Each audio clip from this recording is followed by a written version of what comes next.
Perdón, ahí está, ahora sí grabando. Dice así, en el instante en que la corriente de un inductor aumenta a razón de 0.0640 amperes sobre segundo y la magnitud de la FEMA autoinducida de 0.0160 volts, ¿cuál es la inductancia del inductor?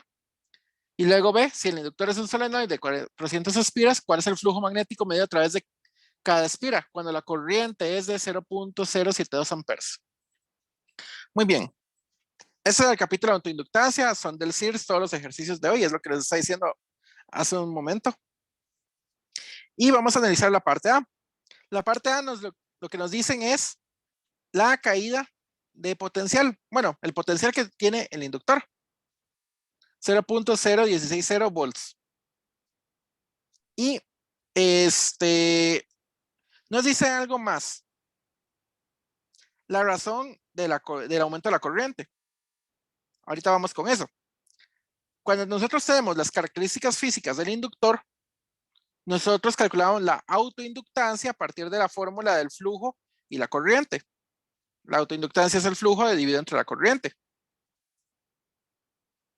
Pero en este caso, en la parte A, no nos dan esa información. En la parte A lo que nos dicen es la caída de potencial y una cosa que le llaman razón de la corriente o razón de aumento. Esa razón de aumento lo que quiere decir es precisamente esto, el valor numérico que tiene la derivada del tiempo de la corriente en algún tiempo determinado, el mismo tiempo que tienen acá, por cierto. Esto no es constante, es el mismo tiempo.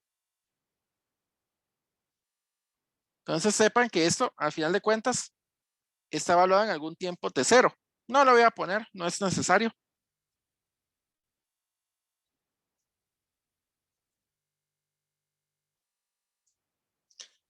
Ok, ya que tenemos el voltaje del inductor y la corriente que pasa por el inductor, tenemos ya la inductancia. L sería delta VL entre D y L de T.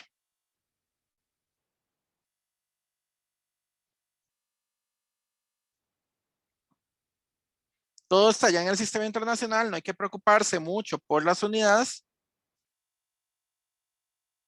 Todos tienen la misma cantidad de cifras significativas. Así que la respuesta, de hecho, ya va a estar en henrys.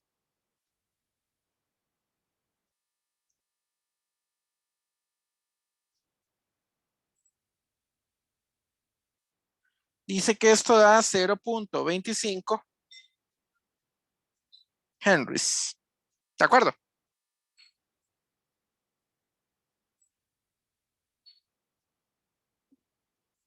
Ok. ¿No hay dudas? Continuamos. Normalmente hubiéramos sacado esto a partir de lo que se da en la TOB, pero diga, este problema lo pide de esta manera. Ahora nos dicen, si el inductor es un solenoide de 400 espiras, ¿cuál es el flujo magnético medido a través de cada espira cuando la corriente es de 0.72 amperes? Entonces, para la parte B, la corriente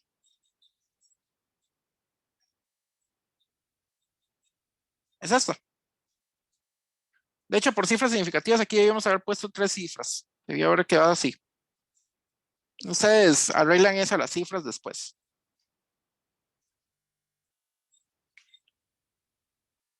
Muy bien. Y nos preguntan el flujo medido a través de cada espira.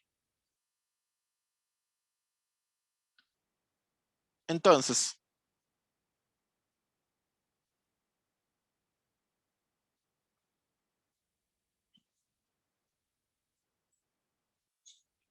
lo que tenemos es esto. Y nos preguntan el flujo magnético que está pasando por acá.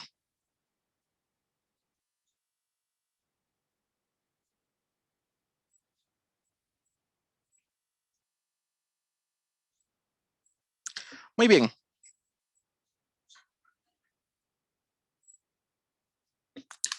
Para calcular el flujo magnético a partir, bueno, recordábamos que la autoinductancia es igual al flujo magnético dividido entre la corriente que pasa por el inductor. ¿De acuerdo?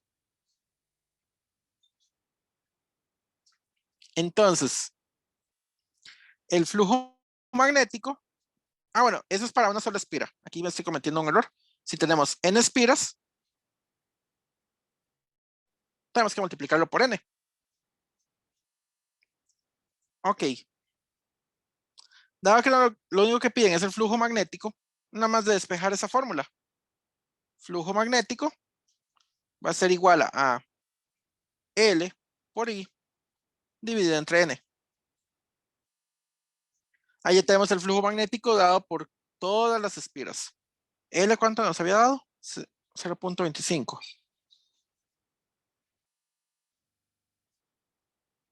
0.25.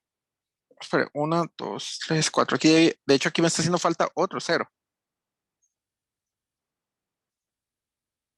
Esto era 0.2500 henries.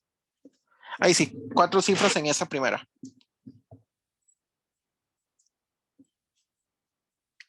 Por una corriente que tiene 3 cifras. Dividido entre el número total de vueltas. El número total de vueltas, ¿cuánto eran? 400. Otra cosa que solo tiene 3 cifras. Nada más por recordar, 4 cifras esta primera, 3 cifras esta y 3 cifras este. La respuesta final, ¿cuántas cifras debe tener?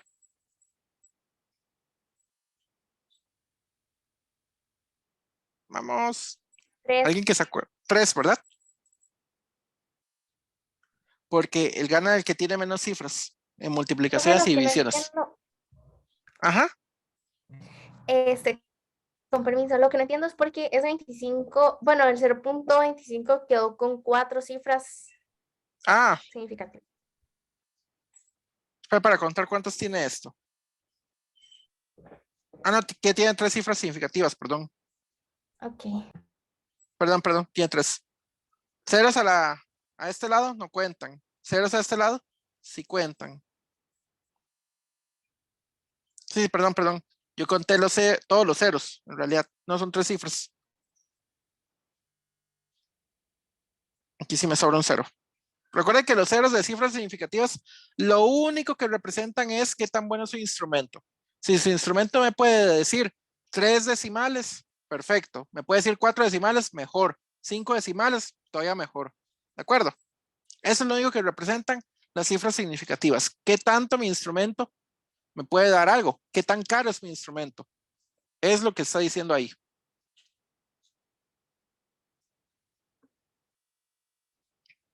Dice que el flujo magnético en este caso es 4.5 por 10 a la 4, a la menos 4, 4.50. ¿Cuáles eran las unidades del flujo magnético? ¿Alguien se acuerda?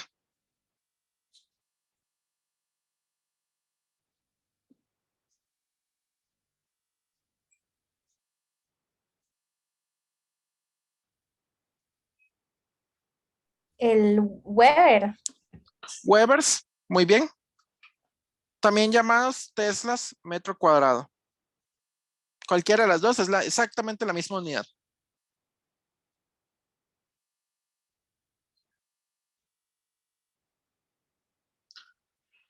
Ok, ya eso era todo. Así de sencillos son estos problemas. Muy bien, vamos con uno más complicado.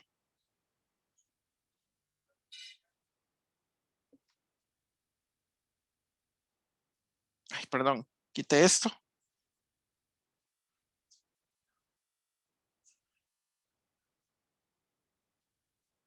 Dejé más espacio a la cuenta. No importa. Nos dice así el siguiente problema, el 3-15 del capítulo de inductancia del Sears. Un solenoide de 25 centímetros de longitud y área de sección transversal de 0.500 centímetros cuadrados contiene 400 espiras de alambre y conduce una corriente de 0.880 amperes. Cuando el campo magnético del solenoide, calcula el campo magnético del solenoide. B, la densidad de energía del campo magnético si el solenoide está lleno de aire. Es muy importante porque si está lleno de material magnético, ahí sí cambia la cosa. C. C. La energía total contenida en el campo magnético de la bobina. Suponga que el campo es uniforme. D. La inductancia del solenoide. Este es un problema un poco más completo. Y hacemos algo que hasta ahora, digamos, no he hecho ningún ejemplo. La energía de un que está almacenada en un solenoide y la energía del propio campo magnético. Solo les di la fórmula, pero no hice ningún ejemplo. Este es un momento bueno para hacerlo. Vamos a ver.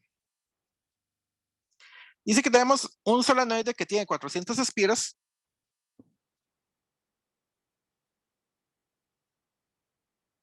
Para hacerlo un poquito más recto.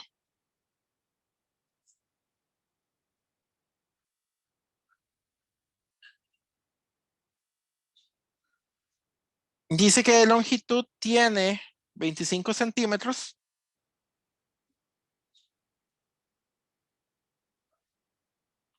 Y tiene un área transversal de 0.500 centímetros cuadrados. Y 400 vueltas.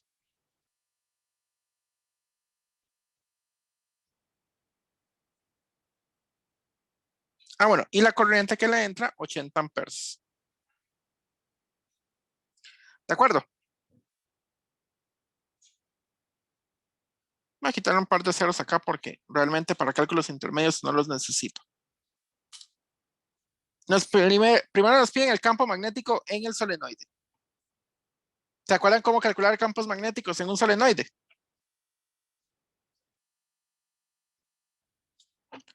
Bueno, recordemos lo siguiente. Si el solenoide es muy largo, en este caso lo voy a considerar muy largo, entonces el campo magnético por fuera del solenoide es 0. 25 centímetros de longitud es mucho mayor al radio que viene por acá. La propia área es 0.5 centímetros cuadrados. El radio es todavía más pequeñito que eso. Entonces, sí, este es un solenoide muy largo, por lo tanto uno puede considerar el caso ideal. El campo magnético solo afecta la parte interior del solenoide. Por fuera prácticamente no va a haber nada. Entonces, la parte de afuera no me interesa. B igual a 0. Lo que voy a hacer es un anillo gaussiano acá. El anillo gaussiano, el anillo amperiano. La idea es calcular el campo magnético que sigue esta línea de acá solamente. Entonces, esto sería igual a la integral cerrada de B.ds igual a la mu sub 0 por la corriente encerrada. ¿Cuánto es la corriente encerrada por ese anillo amperiano?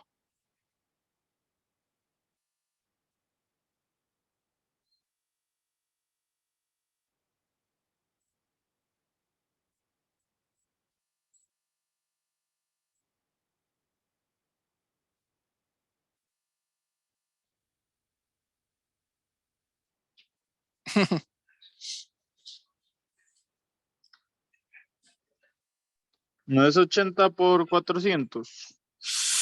Anda cerca, pero no. Todavía no.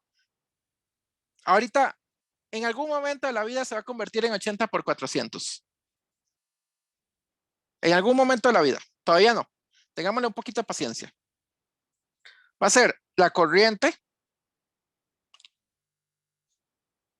Muy bien. ¿Pero por quién más? 80 por alguien. ¿No sería por el número de vueltas que está agarrando ese anillo amperiano? Exactamente. El número de vueltas. Voy a llamarle N techito. N techito es el número de vueltas que tiene ese anillo amperiano. Tiene razón, en algún momento vamos a tener el N mayúscula tradicional 400 por 80, que eso es a lo que vamos a llegar. Pero acordémonos cómo era que sacábamos este N techo.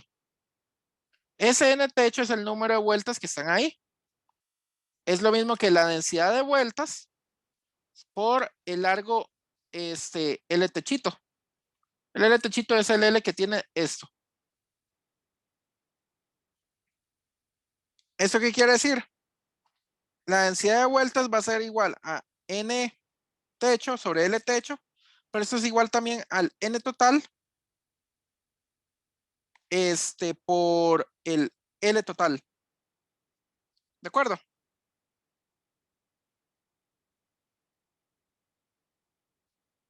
¿De acuerdo?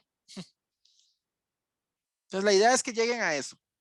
Ahora muy bien, vamos a reemplazar el N techo por N minúscula, que es la densidad de vueltas, por el largo de ese pedacito de espira. Entonces, del lado de la integral b punto de L, esto se parte en 4 integrales, pero solo la integral, solo el pedacito de adentro está aportando. Este pedacito y este pedacito no aportan absolutamente nada a esa integral. Entonces, esto es lo mismo que haber dicho, el campo magnético P por el largo de esa parte, que es el largo L techo. ¿Ven por qué es que hay que usar la densidad de vueltas?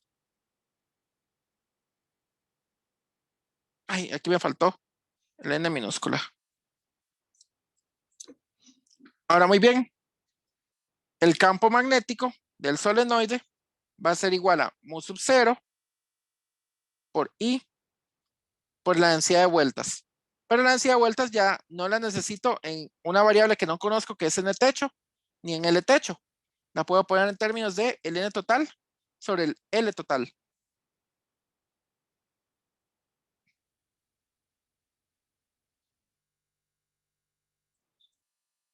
¿De acuerdo? Tengo una duda. ¿Cuál? ¿Por qué el segmento superior y el inferior no aportan nada? ¿O es que se Porque están cancelando? no, porque el campo no solo va en la vertical. En un solenoide, el campo solo va en la vertical. Entonces, si usted hace B punto DL, el DL de la horizontal de estos está yendo, digamos, para acá, mientras que el campo está yendo para arriba o para abajo, dependiendo de la dirección de la corriente. De ahí, el producto punto de dos vectores perpendiculares da 0. Y el de afuera no está aportando nada. El campo se debilita muchísimo afuera, en especial cuando el solenoide, mientras más largo, más débil es afuera. ¿De acuerdo? Ok, gracias. No podemos decir si más bien la longitud de el largo es comparable al radio. En ese caso, ahí uno no puede decir eso. ¿De acuerdo?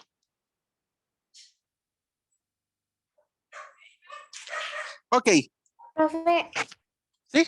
qué pena, yo siempre lo interrumpo, pero es que le voy a hacer una consulta. Digamos que a nosotros en el examen nos entrara ese problema. ¿Yo puedo aplicar de una vez esa fórmula que es la del campo del Sí. solenoide o tengo que hacer Sí. todo lo de la integral? Sí, puede hacer siempre y cuando yo no le diga calcule el campo del solenoide a partir de Ampere, usted puede hacerlo. Ok, ok. A menos de que yo le diga Listo, calcule el gracias, campo del profe. solenoide a partir de Ampere. No creo que se los pida porque ya pasamos por eso. Es más, incluso yo les podría decir, acuérdense que el campo de un solenoide tiene tal forma. Ujú. Ok, Pero listo, nosotros ya gracias, pasamos. profe. La idea no es tanto repetir lo que hicimos de materia anterior, aunque acuérdense lo siguiente, los cursos de física son acumulativos. Resultados conocidos en clase los pueden usar perfectamente. Esto ya lo habíamos visto. Esto lo podían haber usado desde el puro inicio. Solamente que yo nunca me acuerdo de memoria esto. Esto nunca me acuerdo de memoria. Entonces de ahí lo saqué. Pero sacarlo es muy fácil. Muy bien. Ya sacamos el campo. El campo dentro de un solenoide es uniforme, siempre y cuando el solenoide sea recto. Si el solenoide es curviado, no es uniforme. Ok. Lo que nos queda ahora es, bueno, ya sacamos el campo magnético. Eso está bien. Ahora, la densidad de energía del campo magnético si el solenoide está lleno de aire. Recordemos que, al igual que en un capacitor, la energía no se almacena en las cargas eléctricas, se almacena en el campo eléctrico que hay en el capacitor. En un solenoide, la energía se almacena en el campo magnético. ¿Alguien se acuerda la forma de la densidad de energía?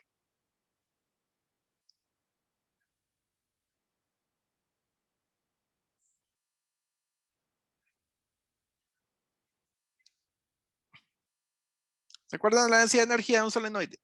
De un campo magnético. Igual también en un solenoide.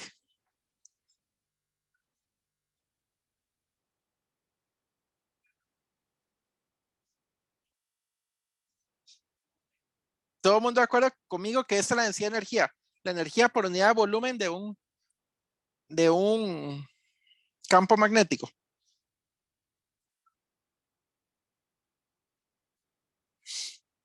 Vamos, ¿se acuerdan? ¿Sí o no? Yo no, pero le creo. Sí, profe, yo tampoco, pero yo le creo. Acuérdense que eso lo vimos al puro final de, el capítulo de inductancia. El campo magnético es el que almacena la energía y esa es la energía por unidad de volumen. ¿De acuerdo? Bueno, esa es la energía por unidad de volumen. Lo único que hay que hacer es sacar esa B. Bueno, no sacamos el cálculo de B, pero ahorita lo hacemos.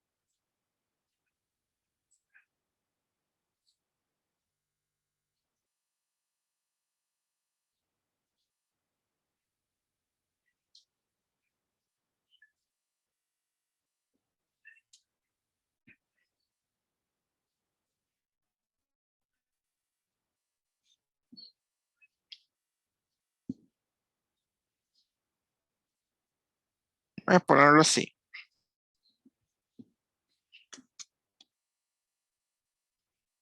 Un segundo. No, este sí que es sencillo. Un mu cero cuadrado se cancela con el mu cero de abajo, pero solo sobrevive así. Mu cero sencillo arriba. Y cuadrado, n cuadrado sobre 2l cuadrado. Ok, esa sería la densidad de energía del campo magnético. No hemos calculado el campo magnético. Ayúdenme ahí a calcular el campo magnético.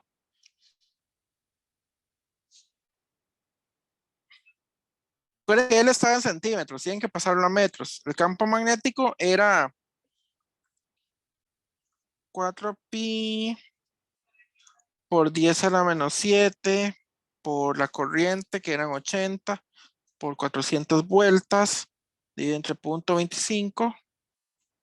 El campo magnético es 0.1 teslas.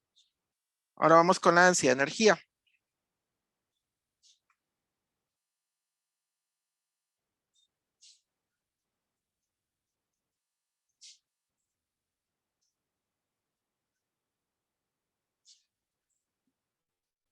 La densidad de energía, por otro lado, dice que me da 10.29 por 10 a la 3 joules por metro cúbico. ¿Todos de acuerdo?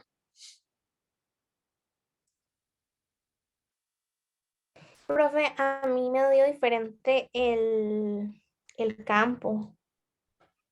El A mí me campo. dio 0.0512.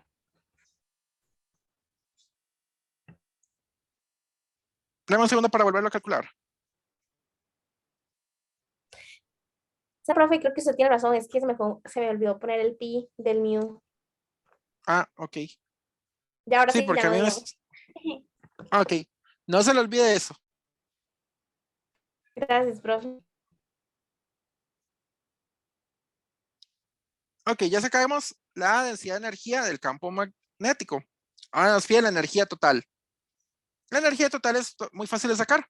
Tenemos la densidad de energía. La densidad de energía se está acumulando aquí adentro. ¿De acuerdo? Esto es de un solenoide enrollado. A final de cuentas, esto es un cilindro. ¿Cómo es el volumen de un cilindro?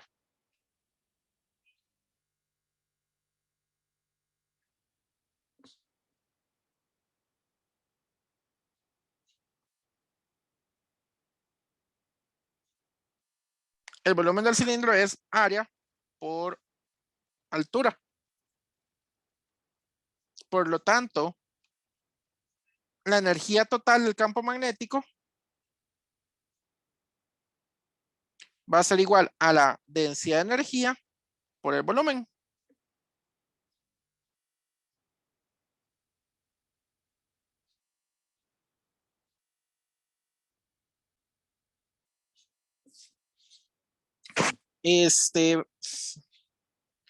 Acuérdense que el área estaba en centímetros cuadrados. Eso sí es algo importante que noté en los exámenes que no hacían algunos la conversión bien. Entonces, ¿qué pasaría si yo quiero convertir esto a metros cuadrados? Lo que yo quiero hacer es multiplicar centímetros arriba, tiene que pasar abajo. 1 metro son 10 a la 2 centímetros. Pero tengo centímetros cuadrados, entonces tengo que hacerlo 2 veces. Elevo al cuadrado todo. Ya, ahí tienen la conversión.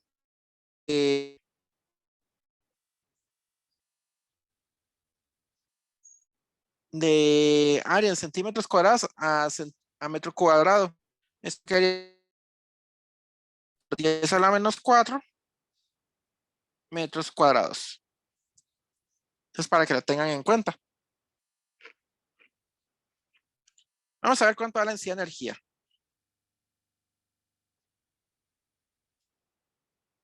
La densidad de energía habría que multiplicar por el área.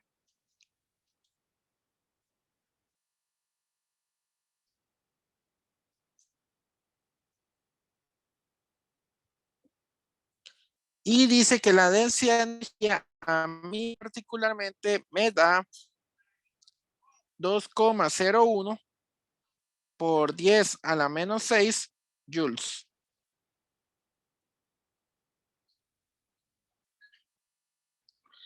¿De acuerdo?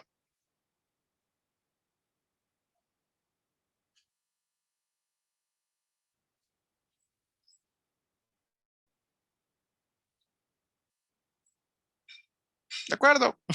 Profe. Ok. Vamos a ver.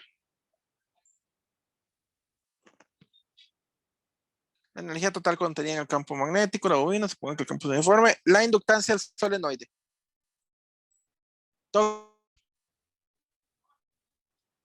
En el caso anterior, nosotros teníamos el voltaje y digamos que la derivada de la corriente en algún momento del tiempo. En este caso no tenemos esas derivadas, ni ese voltaje. Tenemos que calcular la inductancia, la autoinductancia a partir de las características físicas del solenoide. En la última parte, recordamos que L es igual a ¿quién? Bueno, tenemos N espiras. N veces el flujo magnético sobre una espira dividido entre la corriente que está pasando. Podemos calcular a partir de ahí. Sí, sí podemos.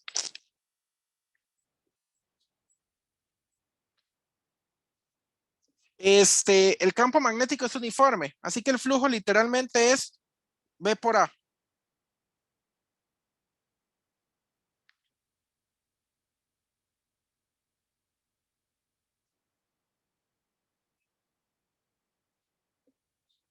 El campo no depende de la posición, entonces no va a depender del área. Sale fuera la integral y eso solamente queda magnitud de B por magnitud de A. ¿De acuerdo? Ahora, el campo magnético como tal era mu sub 0 por el número total de vueltas por la corriente que estaba pasando dividido entre el largo del inductor. Ahora vamos a ver cómo queda esto en términos de L. L va a ser igual a el número de vueltas sobre la corriente multiplicado por mu 0, perdón, por el número de vueltas, por la corriente, por L, esto sería el campo magnético, por el área. El área sería Ah, nada más, ya la teníamos desde antes. Recordamos que esto no puede depender de la corriente. Lo vemos muy fácilmente que se cancela este con este. Y al final esto queda como 0, n cuadrado, a entre L.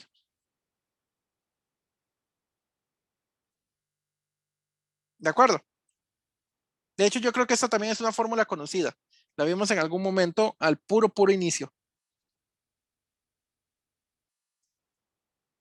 Creo. No, esta sí no recuerdo si la habíamos visto, pero si quieren, de hecho, la pueden usar de ahora como fórmula conocida.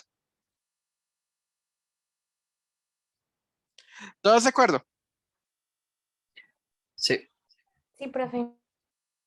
Vieron que no es difícil. Calcular la autoinductancia es simplemente N por el flujo dividido entre la corriente. Lo importante de la autoinductancia es que depende de mu sub 0 y de las características físicas de la bobina, pero no va a depender de la corriente. Por algo L es una constante, porque no depende de la corriente ni del voltaje. Vamos a ver cuánto da eso.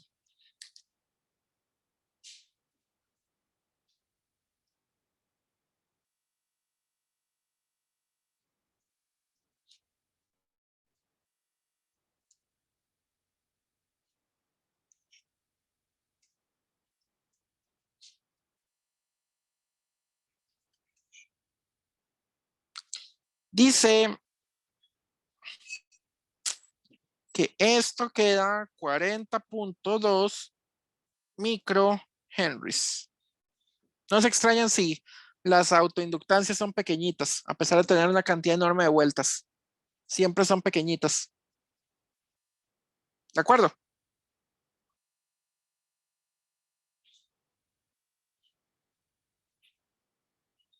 ¿De acuerdo? Sí, profe. Bueno, vieron que el problema de hecho es relativamente sencillo. Es solamente ir siguiendo fórmulas sencillas que hemos visto en clase.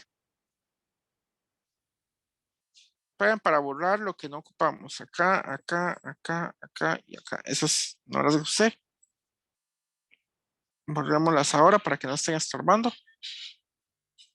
Y ahora vamos con el siguiente. 30-34, mismo capítulo. O sea, todavía seguimos en la parte de corriente directa. Cuidadito, lo hacen esto por alterna. En un circuito LC, L tiene 85,0 milihenries y C es un capacitor de 3.20 microfarads. Durante las oscilaciones, la corriente máxima en el inductor es de 0.850 miliamperes. ¿Cuál es la carga máxima del capacitor? B. ¿Cuál es la magnitud de la carga en el capacitor en el instante en que la corriente del inductor tiene una magnitud de 0.500 miliamperes? Hagamos un dibujo para ayudarnos, pero esto es un circuito de corriente directa. Todavía no estamos en la parte alterna. Aquí está C, aquí está L. No hay que hacer toda la teoría de circuitos de corriente alterna. De hecho, ya nosotros sabemos cómo funciona esto. Primero, ¿cuánto es la frecuencia de oscilación de este circuito?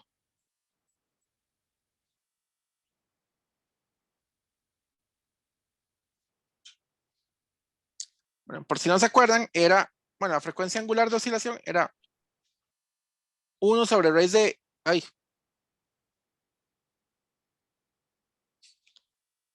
raíz de LC.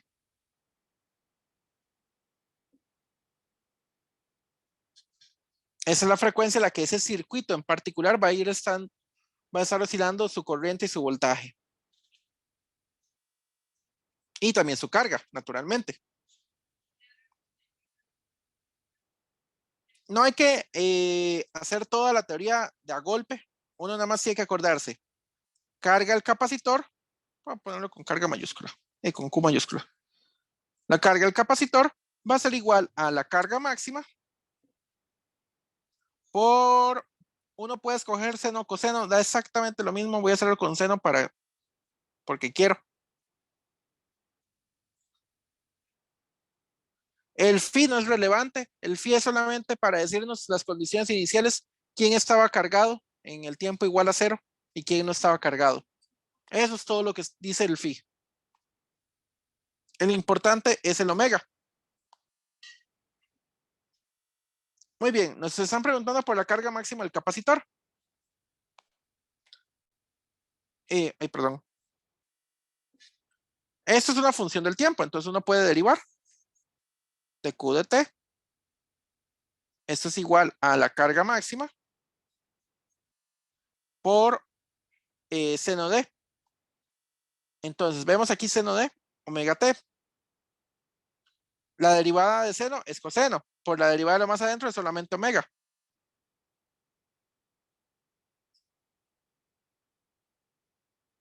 El phi incluso lo podríamos quitar porque no nos están diciendo nada de condiciones iniciales y no lo necesitamos. Pero recordamos que la derivada de la carga con respecto al tiempo es lo mismo que es la corriente. La corriente va a ser igual a la corriente máxima. Como escogimos la carga con seno, la corriente tiene que ir con coseno.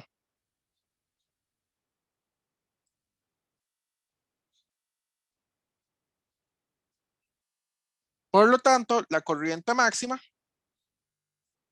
es igual a la carga máxima por omega.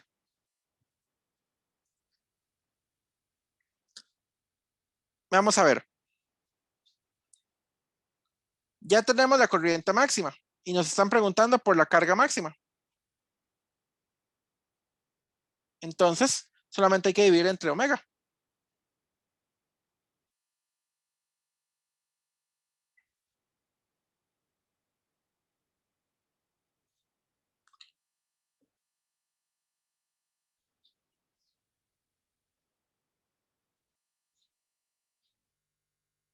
Ya. Eso sería todo lo que hay que hacer para encontrar la carga máxima. Vamos a ver qué da. Mi calculadora. LC, ¿cuánto era L? 85 milihenries. 85 por 10 a la menos 3, muy importante. Por 3.2 por 10 a la menos 6, todo en raíz. Por la corriente máxima, 0.85 por 10 a la menos 3.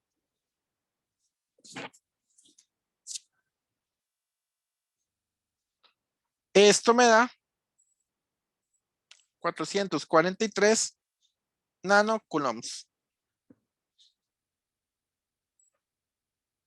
¿Alguna duda con esto? ¿Cuál es la ecuación o la fórmula que liga la corriente con la derivada de la carga? Esto. Ok, gracias. Sí, lo que se está acumulando de cargas es lo que tiene que estar entrando por el cable. Entonces, literalmente, lo que le está diciendo es, lo que sale por una, bueno, lo que está entrando en una placa, tiene que ser igual a la derivada de la carga por la, respecto al tiempo.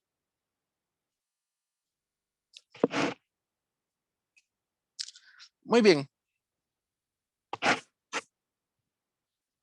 ¿Hubiera funcionado esto con coseno? Sí. Yo les he dicho que los circuitos estos funcionan igual, tanto con seno como con coseno. Reemplazan coseno acá. La única diferencia es que aquí va a aparecer un menos, así que hay que tener cuidado a la hora de hacer la relación. Aparecería aquí con un menos para compensar el menos de acá. Menos y menos se cancelan y al final de cuentas tenemos esto de nuevo. Ese es el único detalle con coseno.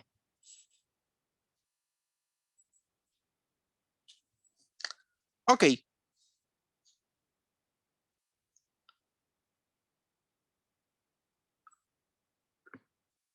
¿Cuál es la magnitud de la carga en el capacitor en el instante en que la corriente en el inductor tiene una magnitud de 0.500 miliamperes?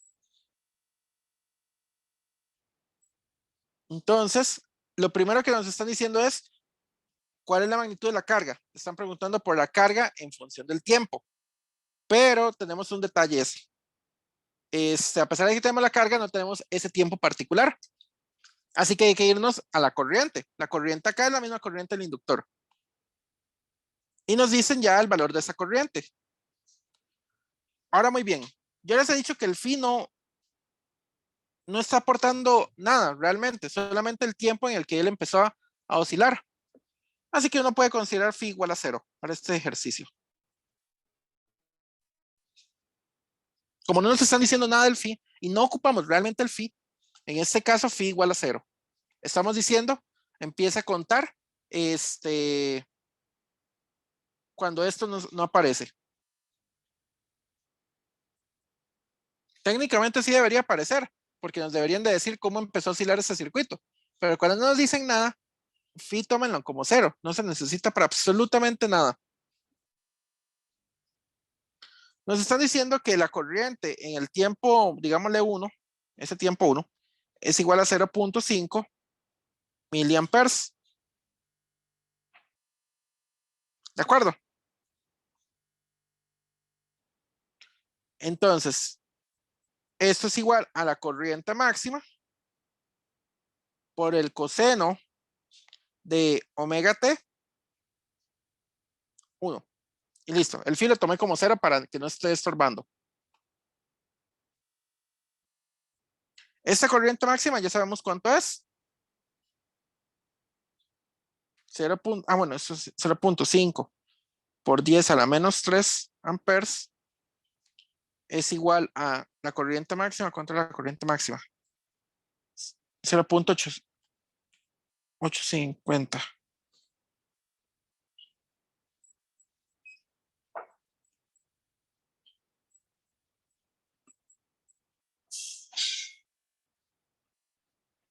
¿De acuerdo? El ampere se cancela con el ampere, el 10 a la menos 3 se cancela con el 10 a la menos 3. Y lo que nos queda es igual a 0.5 entre 0.85 igual a coseno de omega t1.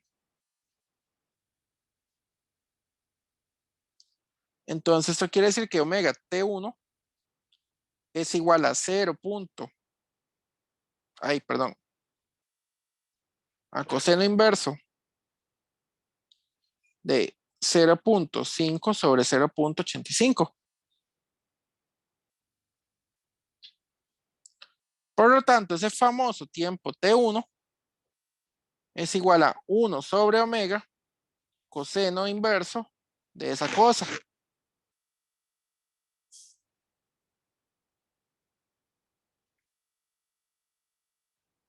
Esto también es lo mismo que decir raíz cuadrada de LC coseno inverso de 0.5 sobre 0.85.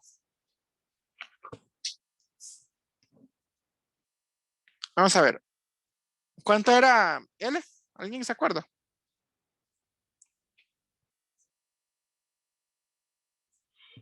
Eh, 85.0 Mil, milihenries.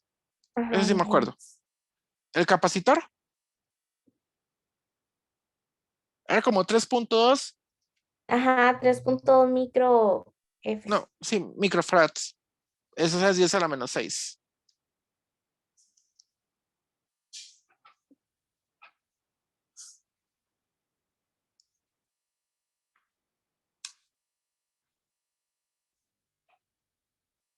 Diablos. Cuando hagan esto, asegúrense en que esto esté en radianes. Y aquí yo lo estoy haciendo en grados.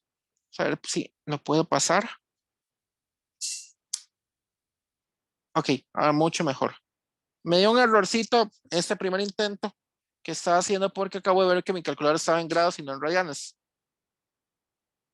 Mucho cuidado porque la calculadora tiene que estar en radianes. Esto me da 4.912 por 10 a la menos 4 segundos. ¿De acuerdo?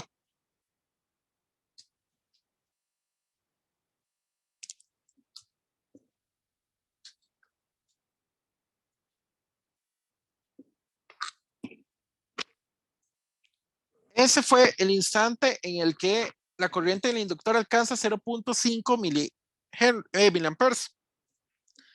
Y es el instante en el que yo quiero calcular la carga máxima.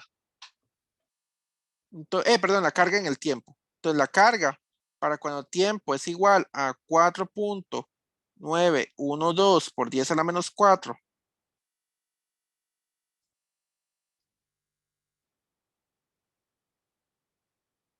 por 10 a la menos 4 segundos es igual a la carga máxima por seno de omega t. Omega por ese tiempo. Llamémosle este tiempo T1 para no arrastrar tanto.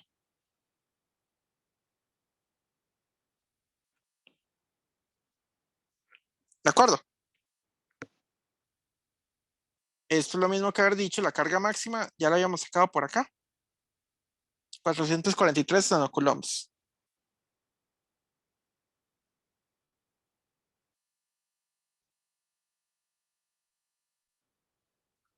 Por seno de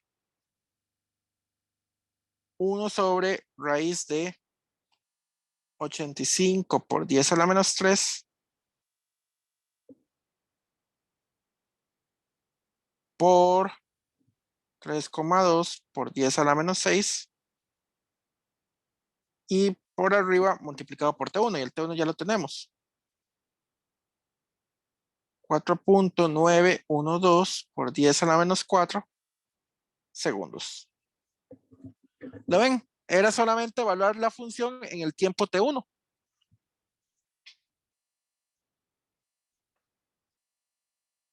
Las unidades van a quedar en nanocoulombs. Si quieren pueden trabajar en coulombs o si quieren pueden trabajar en nanocoulombs.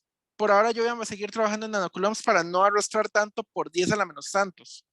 ¿De acuerdo?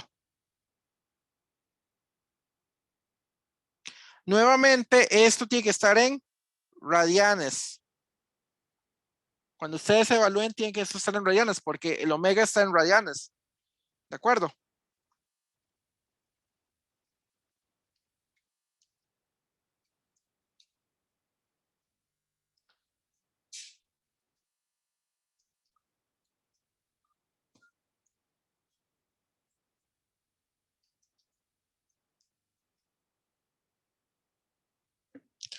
Dice que la carga en ese momento es 385, perdón, 358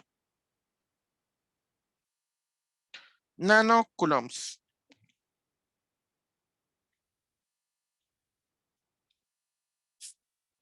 ¿De acuerdo?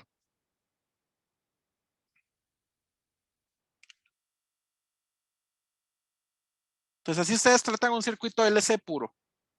Este circuito está bonito.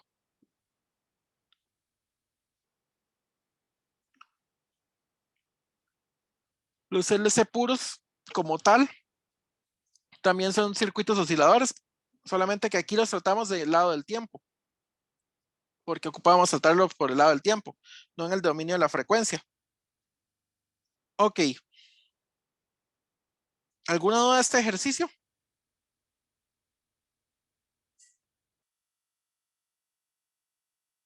De mi parte no. Ok. Practiquen bastante porque con circuitos la mejor manera es practicar un montón. Bueno, en física en general.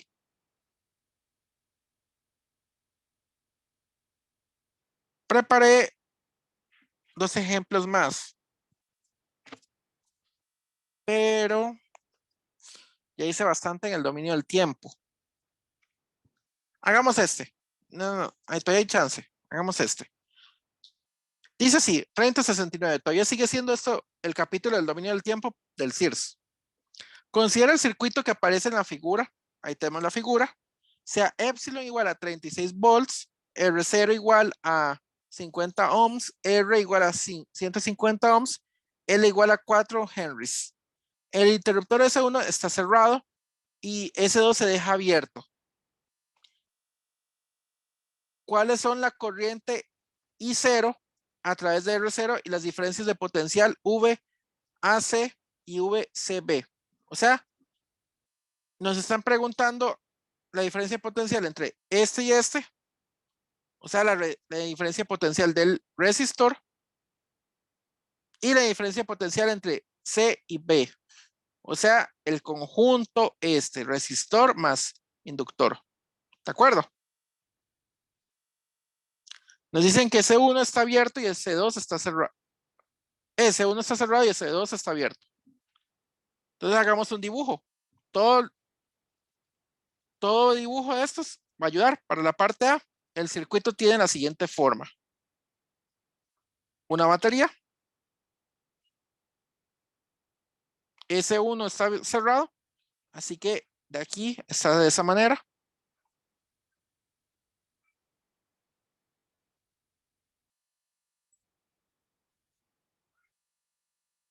Cuando esto está abierto, perdón.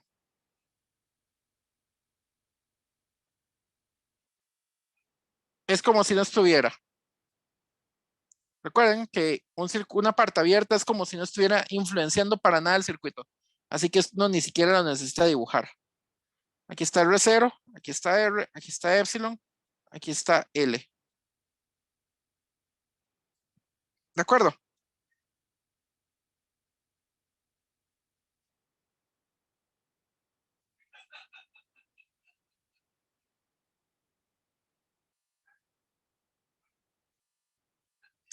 Ok, este es un circuito RL en serie.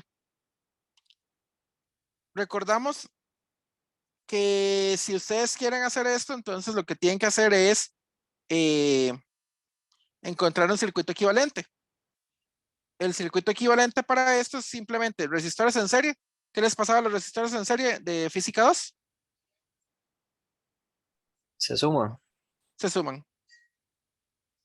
No les he dicho en clase, pero inductores en serie se suman. Siguen cumpliendo con lo mismo.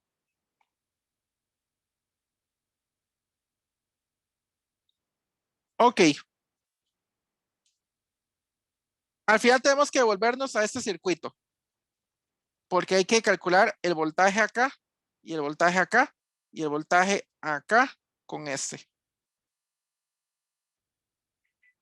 Pero es una buena técnica reducirlo temporalmente y luego regresarse. No siempre funciona en términos de eficiencia. Hay veces que la eficiencia es más fácil entrarle por leyes de Kirchhoff y manejar todo a golpe que estar reduciendo y luego regresándose. Porque la reducción es fácil de manejar, pero estarse regresando es un dolor de todo. Pero no importa. ¿Por qué?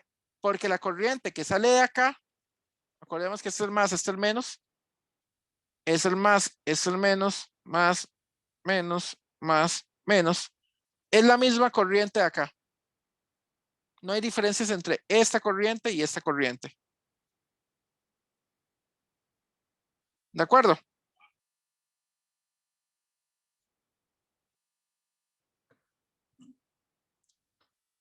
Son exactamente la misma corriente, por lo tanto, el paso de regreso es muy sencillo.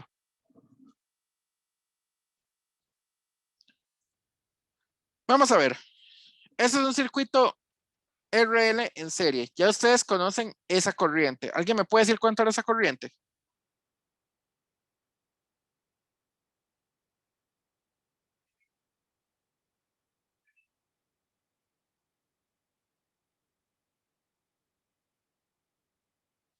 Vamos.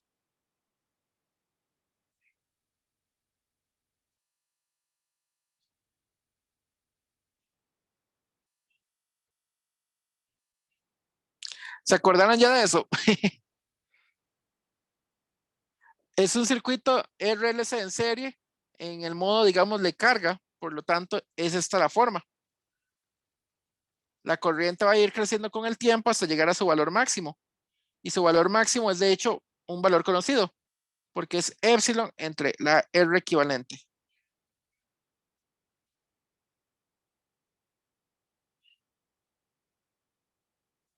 Acuérdense que el inductor a mucho tiempo, él no va a afectar. ¿Y cuánto ha saltado su vele? Este si lo tienen a mano se los agradecería porque ese nunca me acuerdo. Si no lo, déme un segundo para buscarlo en el libro.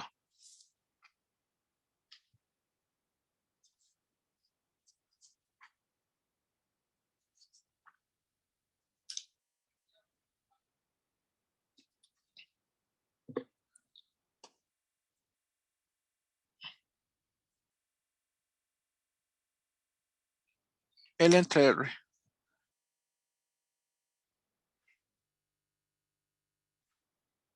Octavo sobre L es L entre R. Esto siempre se me olvida. Pequeño problema que tengo, que falta de memoria. Muy bien. En este caso, el R es el R equivalente. Ya esa sería la corriente que pasa por todos los elementos. ¿De acuerdo? Es una función del tiempo. Ténganlo en cuenta eso.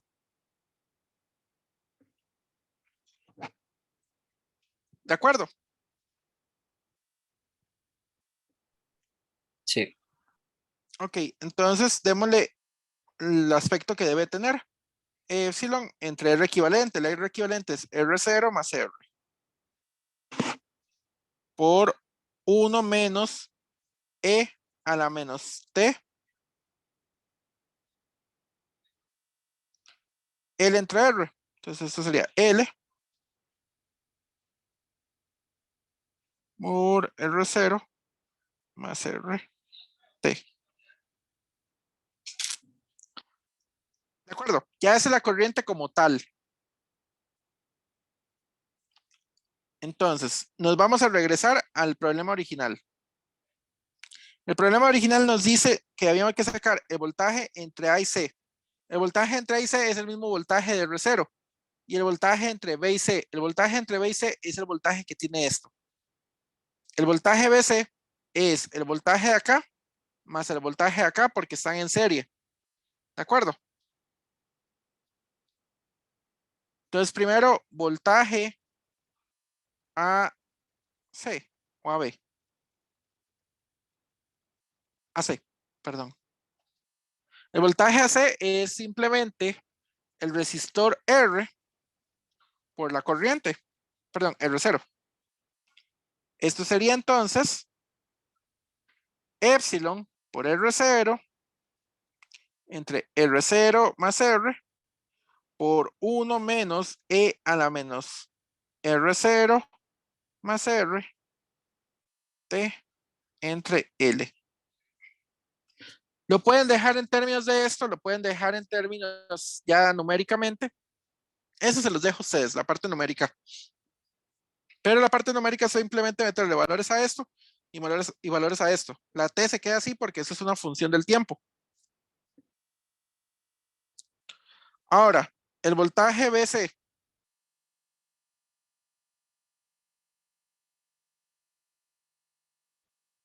Perdón, CB, creo que decía. El voltaje CB es el voltaje del resistor R más el voltaje del inductor. Entonces, antes de proceder, este es el facilito, pero este no es tan fácil. Recordamos que para el voltaje del inductor requerimos la derivada de la corriente. Entonces hay que sacar la derivada de la corriente que está acá, que es la misma. Entonces, hay que sacar esa derivada de corriente. Esto queda, vamos a ver, epsilon entre R0 más R. La constante multiplicada por la derivada de adentro. La derivada de adentro, la derivada de esto es 0. La derivada de esto es prácticamente la misma cosa. 0 menos R0 más R entre L por E a la menos R0 más R entre L por T. Se cancelan los menos.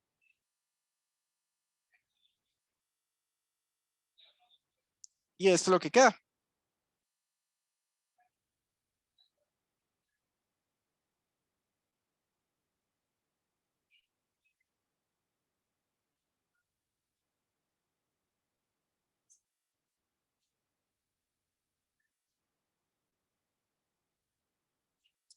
Ok.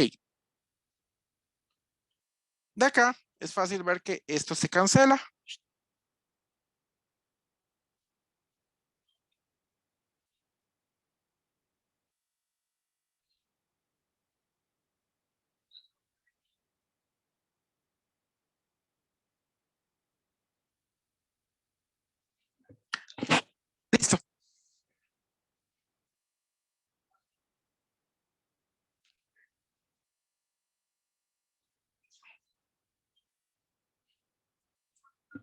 ¿De acuerdo?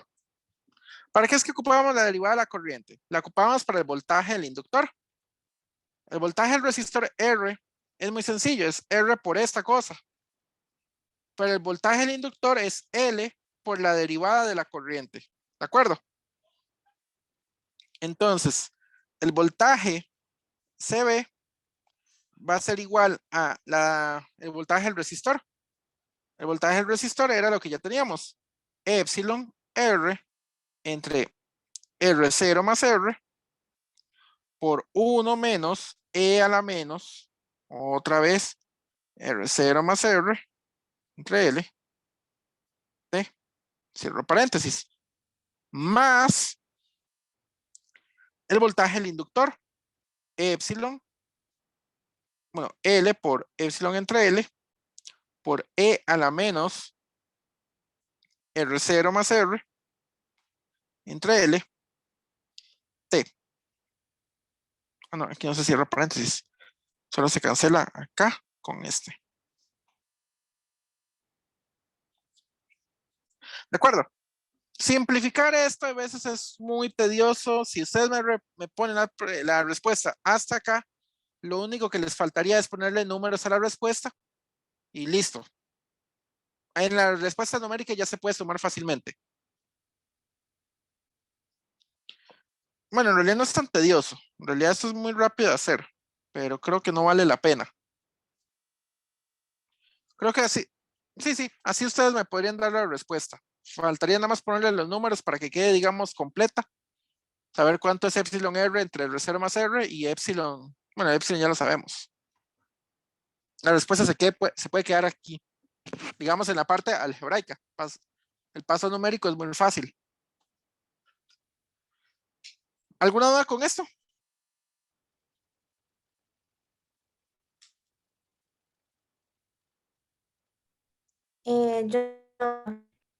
No. Ah, bueno, perfecto. Ok, ya sacamos la parte A.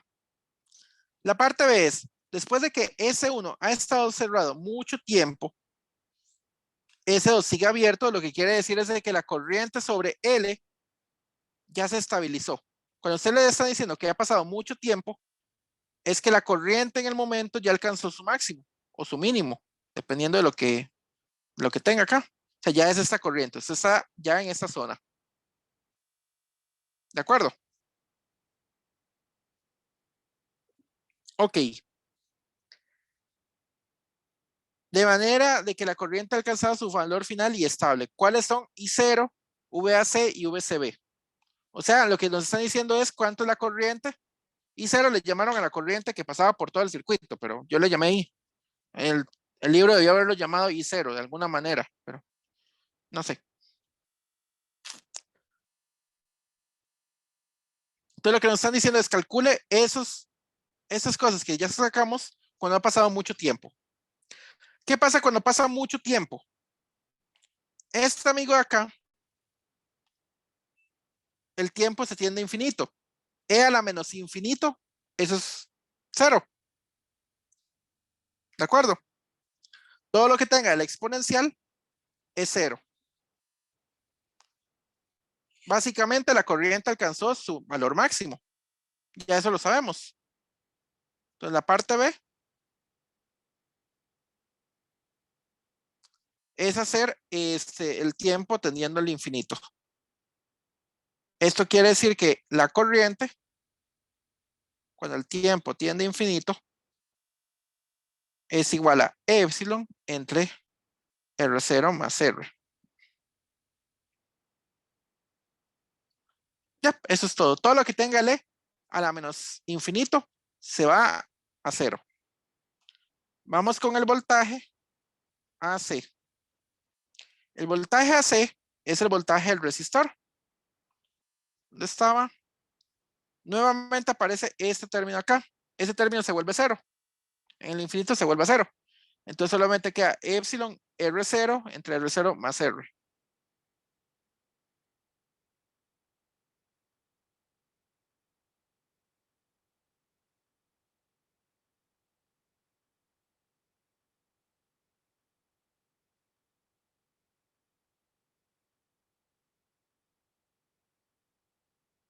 ¿De acuerdo? Ahora toca el voltaje CB, cuando el tiempo tiende a infinito. Es el voltaje combinado tanto del resistor como del inductor. Algo muy curioso es de que en esta región los cambios en el inductor son lentos, demasiado lentos, tanto que la derivada se vuelve cada vez más plana, más plana, más plana, hasta que ya en el infinito la derivada es cero, porque ustedes tienen la derivada de algo que va horizontalmente. La pendiente de eso es cero. ¿Eso qué quiere decir? Quiere decir lo siguiente: el voltaje del inductor, cuando ha pasado muchísimo tiempo, se va a cero. Y solo queda el voltaje del resistor. Lo podemos ver, de hecho, fácilmente la respuesta final. Ese término se va a cero. Ese término se va a cero. Aquí hay un 1. Lo único que va a sobrevivir es esto.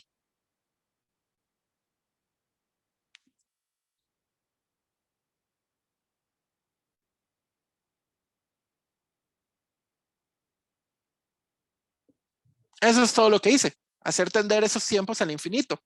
Y saber que E a la menos infinito es cero. Ni siquiera me preocupo por poner límite cuando eso tiene. No, ustedes ya saben, eso se va a cero. ¿Alguna duda con esto?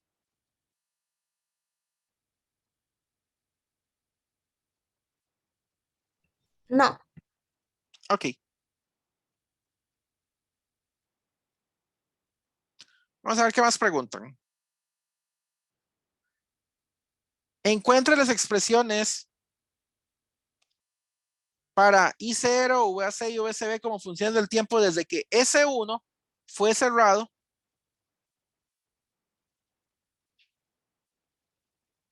No entiendo esto.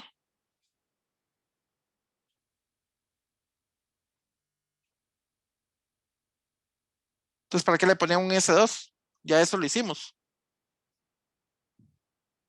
Quizás sea un typo y deba ser S2 ahí.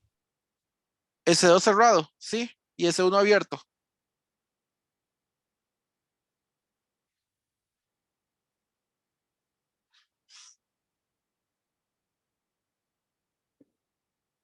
Puede ser, como usted dice, un error de traducción.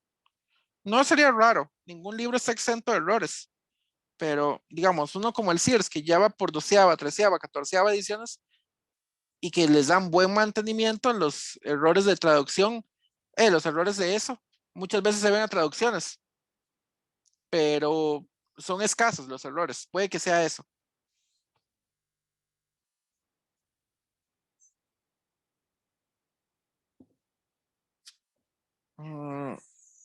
Dejémoslo hasta acá este ejercicio. Les dejo a ustedes cuando esto se abre y esto se cierra. Sí, esto es un error. Aquí está muy extraño porque esto fue lo que hicimos antes. Todo lo que hicimos en la parte A y B es literalmente hacer esto. En mi caso, el ejercicio quedaría hasta ahí. Pero en segundo, Pero una pregunta, si S1 se abre y S2 se cierra, no estaría, no, ¿cómo lo digo? No habría positivo. cuando esto pasa, el circuito queda así.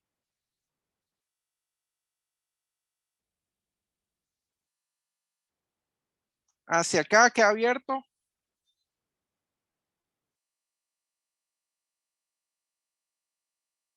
Lo que hay hacia este lado ya no importa porque eso está una parte abierta. Entonces, esta parte, la corriente para acá, es cero. ¿Por qué? Porque eso está abierto. Aquí no hay corriente. Por lo tanto, eso igual se puede quitar de acá. Entonces, lo único que queda es un circuito de este estilo. Este era el R, porque aquí era el R0. Este es el L. Este es un circuito LC, pero en modo de descarga. La corriente inicial ya la tenemos. Es la corriente que había pasado mucho tiempo acá. Esta de acá, epsilon R. Entonces, en este caso, la corriente inicial ya no era 0. La corriente inicial era epsilon R entre R0 más R.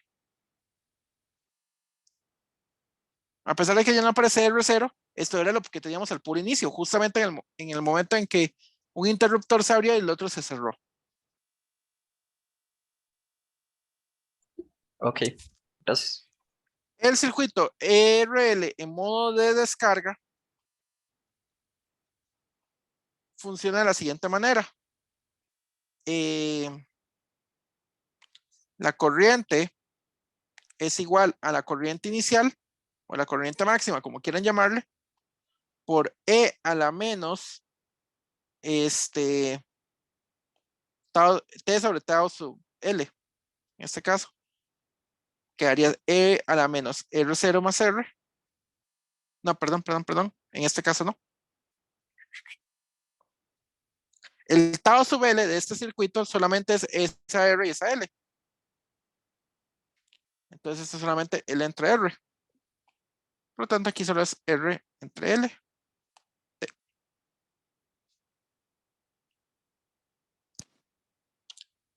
Si la corriente en este R0 es 0, el voltaje aquí es 0. En este otro caso, el voltaje es función del tiempo para esa parte.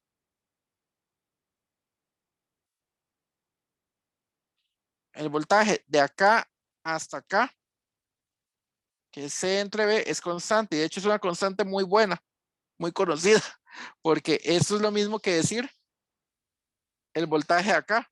Y el voltaje de un cable es 0.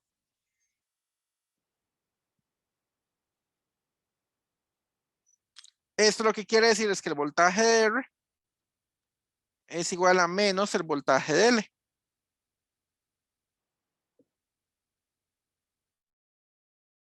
Ya ese sería el análisis de esta parte. Dejémoslo hasta acá porque el ejercicio no se entendía qué era lo que querían hacer, si era hacer esto. Yo juraría que hubiera sido hacer esto.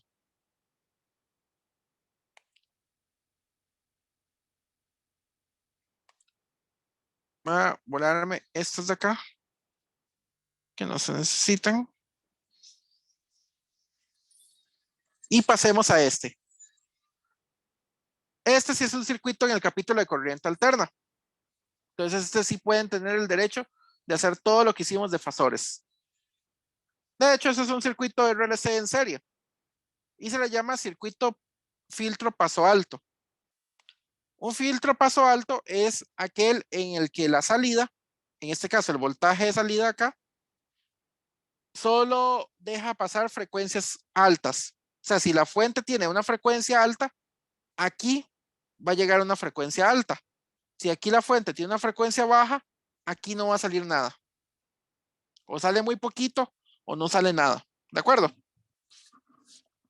Dice así, una aplicación de los circuitos RLC, LRC, en serie es los filtros paso alto o paso bajo, que filtran ya las componentes de alta frecuencia o de baja o las de baja frecuencia de una señal.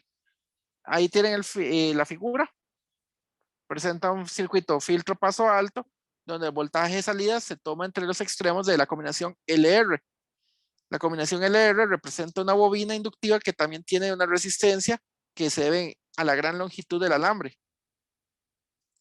Obtenga una expresión para V salida sobre V de la fuente. Este V fuente es el voltaje de la fuente. La razón entre las amplitudes de los voltajes de salida de la fuente. Demuestre que cuando omega es pequeño, esta razón es proporcional a omega. Por lo tanto, es pequeña y demuestre que la razón que tiende a la unidad en el límite de las frecuencias grandes. Bueno. Lo que quiere decir esto es de que esa combinación voltaje salida sobre voltaje de la fuente más o menos sigue una forma algo así, donde aquí esto llega a 1 para altas frecuencias.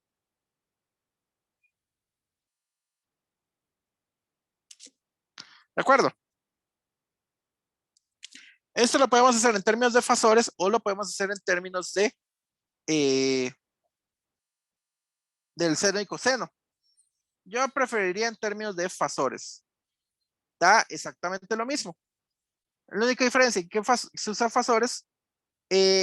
Aquí no se puede usar VS entre VL, hay que usar la magnitud de ellos.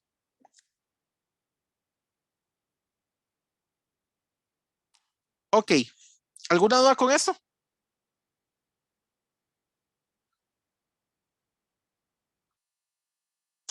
Entonces analicemos el circuito. Quiero el voltaje de salida. Básicamente lo que me están preguntando acá es voltaje de salida. Cuando ustedes analizan eso, se tiene que buscar cuál es el tal voltaje de salida. Y el voltaje de salida es el que está entre este punto y este punto. Pero entre ese punto, si ustedes siguen un camino, es el voltaje del resistor más el voltaje del inductor. ¿De acuerdo?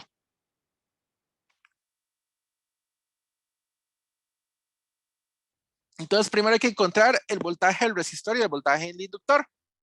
Pero antes de calcular el voltaje del resistor y el voltaje del inductor, hay que encontrar la corriente. La corriente que pasa por acá es lo primero que hay que encontrar. Y voy a buscar de manera fasorial. Ya no voy a usar el voltaje de la fuente, voy a usar el voltaje fasorial y la corriente fasorial, que de hecho ya lo tenemos. Recuerden que en un circuito, en corriente alterna, el inductor, el capacitor y el resistor son resistencias, básicamente.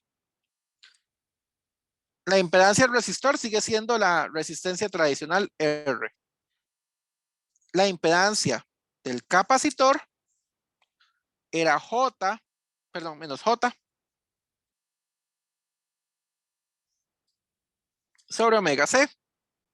La impedancia del inductor era J omega L.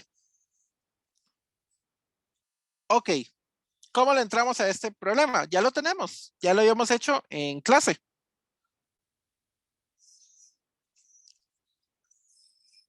Ay, perdón. La corriente va a ser igual a el voltaje de entrada. En este caso voy a usar un voltaje minúsculo fasorial dividido entre la impedancia total. Pero la impedancia total es ZR más ZC más ZL. Y esto ya lo teníamos. El voltaje de la fuente dividido entre R más J omega L menos 1 sobre omega C.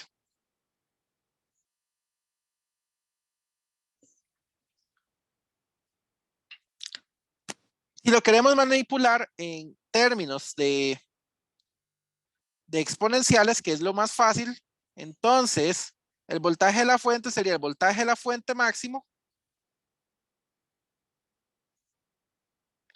por E a la J omega dividido entre Z total en amplitud, ya sabemos, ya ahorita la pongo. Ay, aquí se me olvidó J omega, JT.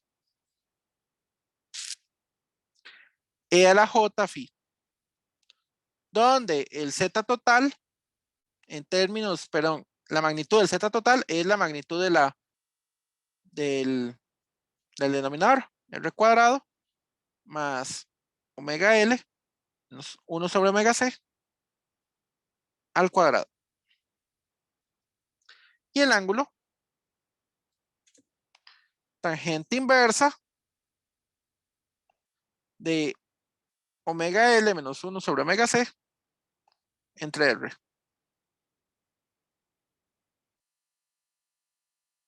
No nos dicen nada de LR. No. Ok, ese es un ejercicio algebraico. De hecho, ya teníamos todo esto en clase. Ustedes nada más solo tienen que pasarlo y listo.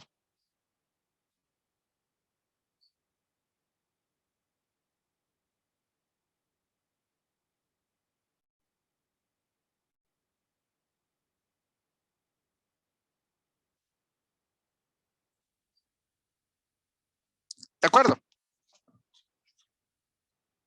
Ok, eso es la corriente, pero no es lo que se pregunta. Lo que se está preguntando acá es el voltaje del resistor y el voltaje del inductor. Se suman y esa va a ser la famosa salida.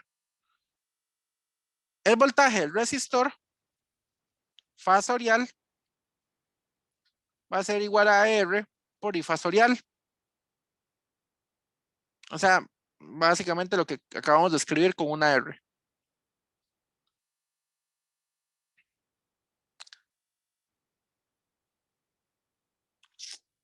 Vamos a hacerlo diferente para no escribir tanto. Solo R por I. El voltaje del inductor. Aquí técnicamente debería ponerle deltas. El voltaje del inductor es J omega L. Listo. Ah, bueno, por I. La salida. Aquí lo ponen sin delta. La salida sí la voy a poner sin delta. El voltaje fasorial de salida. Creo que solo le ponen una S. A ver, nada más comprobar si era VS. El voltaje de la salida sería igual a R por I más J omega L por I. Voy a sacarle ahí a factor común. L más J omega L por I.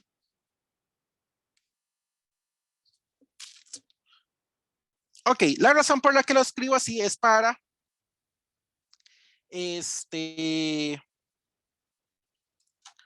pasarlo en términos de exponenciales. ¿Por qué para pasarlo en términos de exponenciales? Porque es lo más fácil a la hora de buscar magnitudes. El exponencial siempre tiene magnitud 1. Entonces el exponencial uno lo quita. Cuando uno saca magnitudes y todo está en términos de algo por un exponencial, el exponencial se quita. Pero para ello hay que dejarlo en términos del exponencial. Entonces, la magnitud de esto sería raíz de R cuadrado más omega cuadrado L cuadrado por E a la I zeta, donde zeta es igual a tangente inversa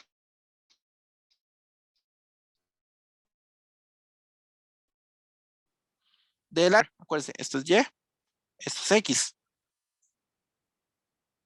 Acuérdense que los números complejos se comportan como vectores.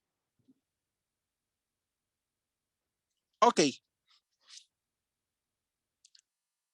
¿Alguna duda hasta ahora?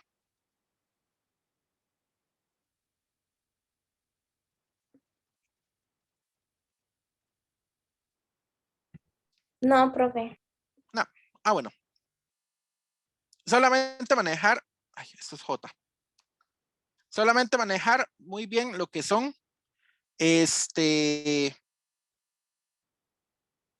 fasores. Muy bien. Pero el voltaje de salida lleva esa I. Y esa I ya sabemos su valor. El voltaje de salida fasorial va a ser igual a esa raíz R cuadrado más omega cuadrado L cuadrado por E a la J zeta por lo que vale la corriente. La corriente vale el voltaje de la fuente máximo por E a la J omega T más phi dividido entre la otra raízota. R cuadrado más omega L menos 1 sobre omega C, todo al cuadrado. Listo.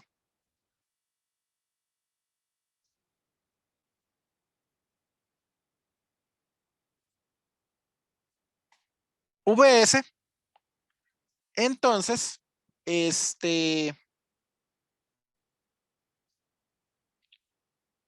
voy a separar los exponenciales.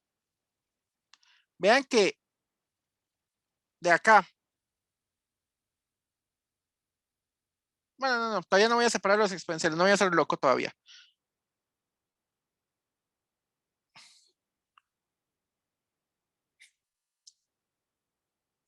Vean que lo que nos estaban preguntando en la salida era VS sobre el voltaje de la fuente. VS sobre el voltaje de la fuente. También minúsculo. En este caso los pasamos a fasorial.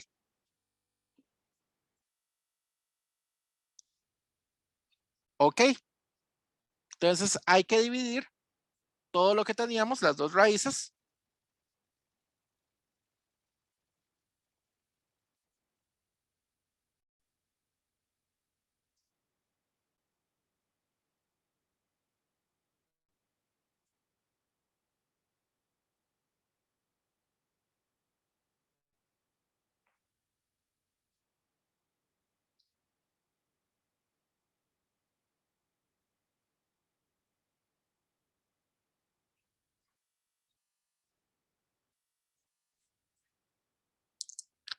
Hay que dividirlo entre el voltaje de la fuente, pero el voltaje de la fuente era el voltaje máximo, que esto sí es un número real, por E a la J omega T.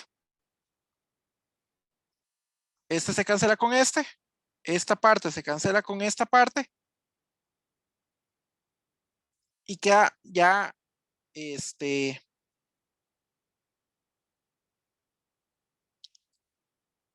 esta cosa acá.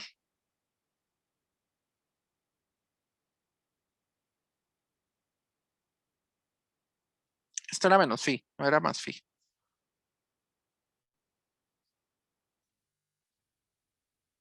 Igual este no importa porque eso se va a desechar al final.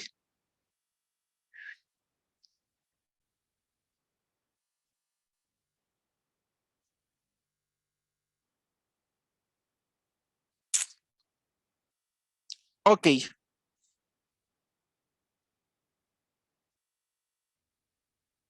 Vean que es muy curioso. El desfase entre la salida y la fuente es solamente zeta menos phi. Muy bien. Para estudiar esto, lo que nos estaban preguntando al puro inicio, uno no lo estudia en términos de fasores al puro final. El fasor simplemente nos ayudó a sacar esto. Para el puro final, lo que uno hace es que saca la magnitud del fasor. Y recordamos que la magnitud de E a la J por algo acá, E a la J cita, digámosle, esa magnitud siempre va a ser igual a 1. El fasor solamente aporta los giros en el ángulo. ¿De acuerdo? Ahí. Entonces, el VS sobre el VF en términos de magnitud solamente es simplemente esta raizota de ahí.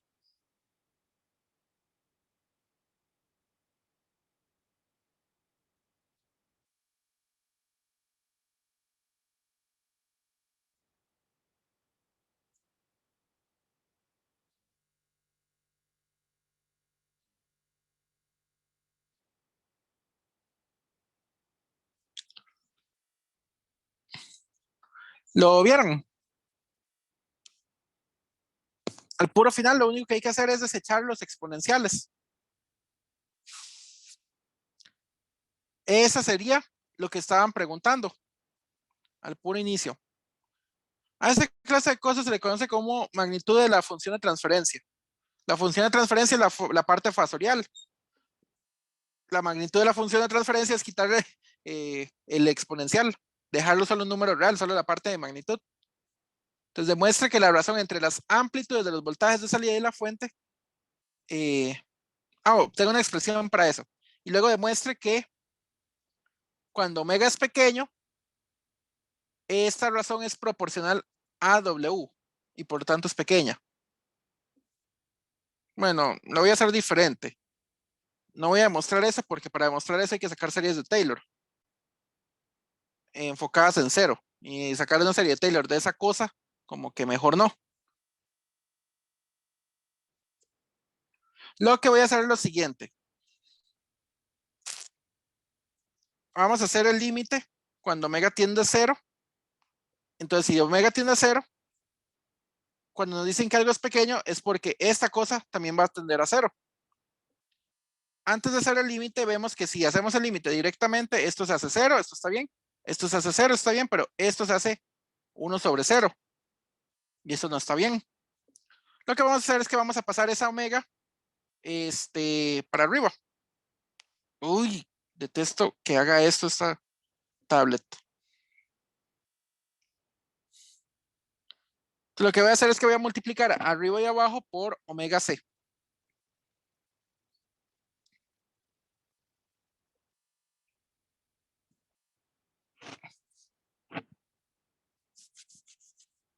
Perdón, por omega c cuadrado. Omega cuadrado, c cuadrado, r cuadrado, más omega a la 4, l cuadrado, c cuadrado. Dividido entre r cuadrado por omega cuadrado, c cuadrado, más, cuando multiplico arriba y abajo por omega cuadrado, c cuadrado, y se mete dentro del paréntesis, puedo quitar el cuadrado dentro del paréntesis. Esto quedaría omega cuadrado, LC, y omega LC, perdón, omega C entre omega C, y eso es 1. ¿De acuerdo? Ahora muy bien, el límite cuando omega tiende a 0 de esta cosa, vamos a ver, ¿qué pasa con el límite cuando tiende a 0? No lo voy a escribir, simplemente voy a dejar el resultado. Esto tiende a 0, esto tiende a 0, esto tiende a 0, esto tiende a 0, este se queda 1 negativo. Esto quedaría raíz de 0 entre 1. ¿Y cuánto es raíz de 0 entre 1?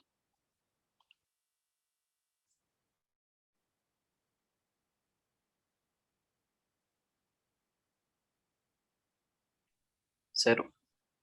0. Muy bien. El menos 1 no tiene problemas porque al final va a estar al cuadrado. Entonces, el límite dio 0 y así se demuestra que esa razón va a ser pequeñita. Cuando la frecuencia es pequeña, la razón es pequeña. Cuando la frecuencia tiende a 0, esa cosa también tiende a 0. Ok, vamos con el infinito. Para el infinito, me sirve mucho más la forma de acá. Me sirve mucho más esto que esto. ¿De acuerdo? Entonces ahora toca el omega tiende a infinito. El omega tiende a infinito, ¿qué va a pasar? Esto tiende a infinito, esto tiende a infinito y esto tiende a 1 sobre infinito. 1 sobre infinito es 0, lo cual es deseable. El único problema es que todavía tenemos infinito sobre infinito, lo cual es indeseable. Hay varias formas.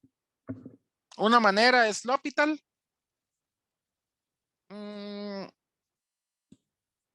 Es una manera, si quieren lo usan, si quieren no lo usan. Otra manera es sacar a factor común. En el primer ejercicio yo saqué, bueno, yo multipliqué arriba y abajo por omega L. ¿De acuerdo? Por omega C.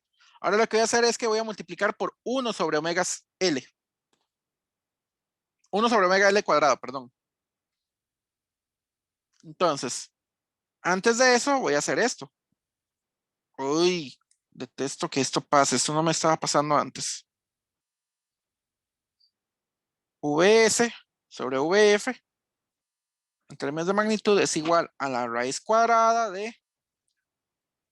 Lo que voy a multiplicar es 1 sobre omega L cuadrado. De este lado va a quedar R cuadrado sobre omega L al cuadrado. Más omega L cuadrado sobre omega L cuadrado queda 1. Abajo similar. R cuadrado sobre omega L cuadrado. Más, cuando multiplico el paréntesis por el 1 sobre omega L cuadrado, espere, era omega cuadrado. Sí, se quita el cuadrado. Entonces, esto quedaría 1 menos 1 omega cuadrado LC todo al cuadrado. ¿De acuerdo?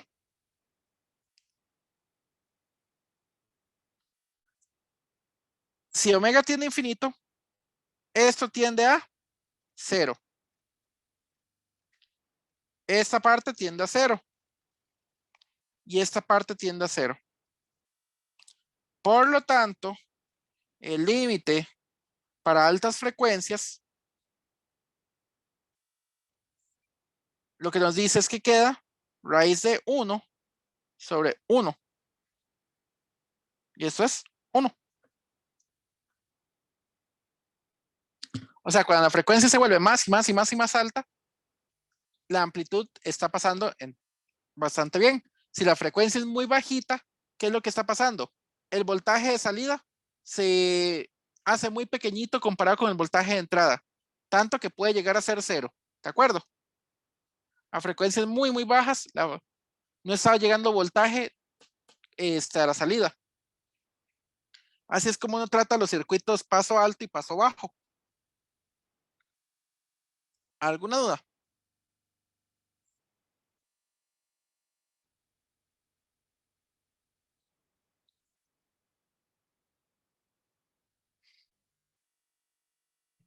No, profe, todo súper claro. Ok, me alegra. Este ejercicio sí era algebraico porque lo daba así. En el examen yo creo que yo no voy a poner nada algebraico.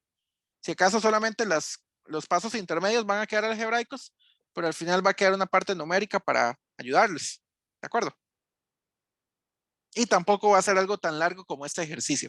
Pero es bueno que sepan que la parte, como yo lo enseñé, de fasores, le entra a cualquier problema de circuitos. Todos los problemas de circuitos en corriente alterna que ustedes encuentran le pueden entrar con las técnicas que yo les enseñé. Ya ese era el último ejercicio que tenía para hoy. No sé si tienen alguna duda. Profe, yo le iba a pedir que si después de esto se puede quedar como unos 5 minutos más para comentar algo con usted. Ah, ok, claro. ¿Alguien con alguna otra duda?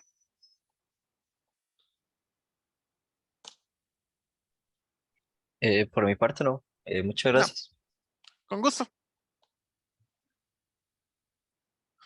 Ok, esperemos a que salgan los demás. Voy a parar la grabación ya.